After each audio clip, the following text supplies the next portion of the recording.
What's up, everyone? Today I'll be talking about the movie Mexico Barbaro. And I saw this on Netflix on streaming, which is great because when I saw the trailers for this, and then I know it's on streaming on Amazon if you pay for it, and I like my mindset. I don't know about this one. It looks too good to be true. Because trailers can tell you 1,000 stories, and these horror trailers they make it look pretty, but when you see the movie, it's a piece of shit. Mexico Barbaro. Let me see. I'm a fan of Mexican horror movies in general. Movies that are shot in Mexico, not in Spain, in Mexico. And I do like Spain horror movies too. Don't get me wrong. I grew up with the Paul Nachi's work, uncut, unedited, so I know. And DVD movie buffer that owns this channel, he reviewed a slew of Paul Nachi's work, so trust me, I know what he's talking about. But this is me reviewing it, Bronx Blueser. But anyway, Mexico Barbaro, I feel like, I don't know, I'm really mostly off about this movie. I feel like it's shitty. I don't feel like, I understand, I understand Mexican culture and stuff. And I admit, one thing I like about this movie is how they shot this movie with the cinematography, like the settings and stuff. This anthology horror movie is not intertwined. It's definitely not intertwined with nothing. It's just separated movies by popular Mexican directors of horror. And they got stories like one guy's telling a story about this chopping heads and stuff of drug lords' children or something. And they have this twist ending for these 8 stories. I didn't feel like it was all that. I gotta admit, the one that's like step above, like this one to go far and beyond, saying story wise. I mean, I didn't feel like it wasn't like bloody or super gory. I mean, it does have like bloody gory moments. Like the last one, Day of the Dead.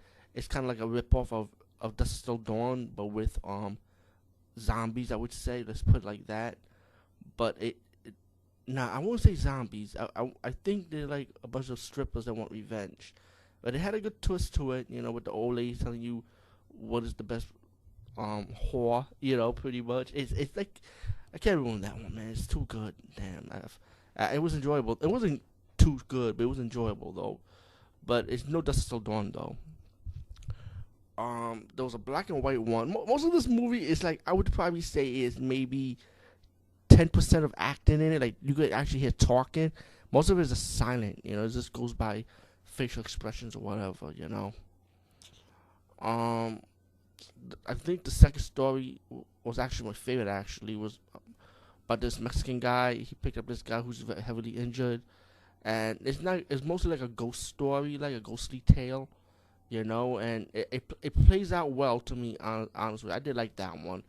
There was one with the troll and the troll be taking things, but then he kidnapped the woman who was staying in the cabin with her man, and he kind of takes something from her, and it's pretty obvious what it is what he took from her, but it's kind of like fucked up though the way they set it up, and I don't support stuff like that in general when women get kind of like molested and shit, but I gotta be honest with you, man, they did this shit pretty well, but the way they set the shit up, but but still, I mean, sensitive towards that topic. I'm just giving you a warning. The troll get kind of busy, if you know what I mean, with the woman he kidnaps. And let me just say to that young woman, too bad you said kind of with the strawberry condo, but I feel sorry for her though. Um, there's one with a serial killer killing kids. Um, there's one about the haunted doll island. If you remember, in Mexico, there's an island with haunted dolls. There's a story on that. Um, Damn, for each segments, that's kind of like I can almost forget it. Oh, there was another one I really did like. Actually, after the ghostly tale, if I'm corrected, about this woman who took this dead guy's weed, and she smokes it, and she starts seeing this ghostly figure saying that I want the blood out of your sister's vagina. If you fail in 12 hours, I'm smoking the soul out your ass.